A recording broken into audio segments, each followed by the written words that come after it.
In the beginning, God created the heavens and the earth. God created the universe and all that we know or will ever know.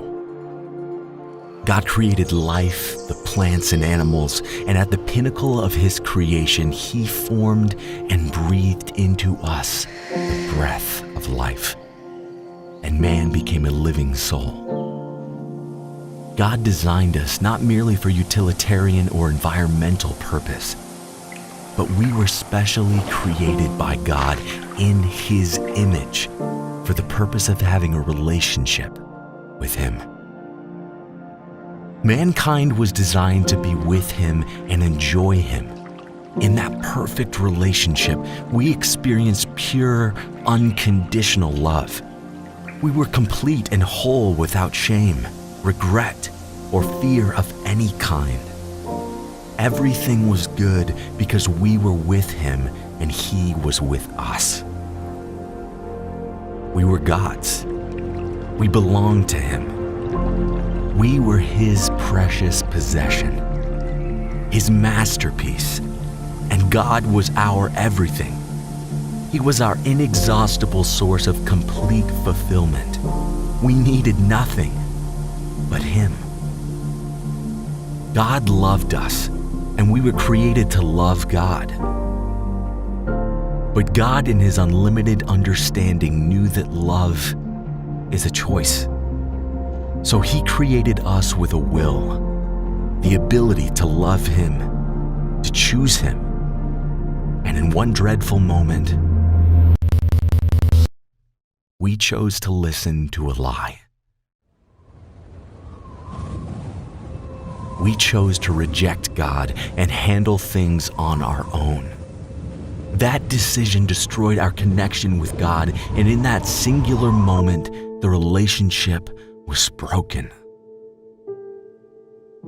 The only name that could resolve this relationship is the beautiful, wonderful, powerful name of Jesus.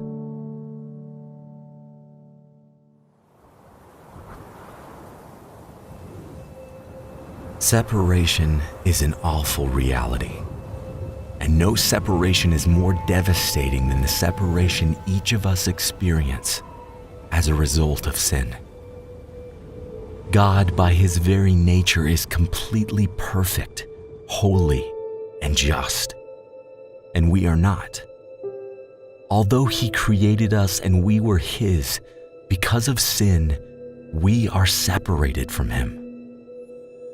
When our actions are held against God's standard of absolute perfection and holiness, we all fall short.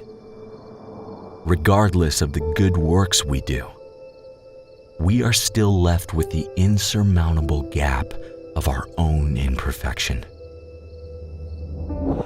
This wall of sin we have constructed brick by brick divides us from God, and it leaves us desperate, hopeless, broken, guilty, and alone, utterly unable to reconcile ourselves. But God, who is, without apology, absolutely just, is also, without reservation, absolutely love.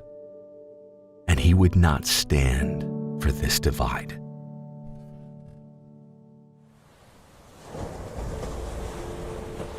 God, who is rich in mercy, could not stand idly by and allow His creation to be separated from Him forever without providing a choice, a way back to Him. He had made us. We were His. We rejected Him. We were lost. But God would provide a means of redemption so that we could be His again. God's justice demanded that the overwhelming debt of our sin be paid for. The wages of sin is death. There was only one sacrifice, holy, complete, and perfect enough to satisfy that unfathomable payment. The perfect, holy, sinless Son of God, Jesus Christ. Jesus, God in the flesh was sent to earth, born of a virgin. He lived a perfectly sinless, holy life. He walked among us and taught us how to love, how to forgive, and how to live. After a 33-year demonstration of his greatness, he was captured and beaten. And in obedience to God's eternal plan, he was nailed to a cross to make payment for our redemption. He was wounded for our transgression. He was bruised for our iniquity. His death, the payment for our life. But the reconciling story of Jesus does not end at the hill called Calvary. 3 days later, early on a Sunday morning, Jesus Christ, the eternal Son of God, rose from the grave, the supreme demonstration of his power and his deity. Jesus lives. He lives today, and the sacrifice he made 2,000 years ago still provides the one and only opportunity for salvation for all that will choose him and him alone.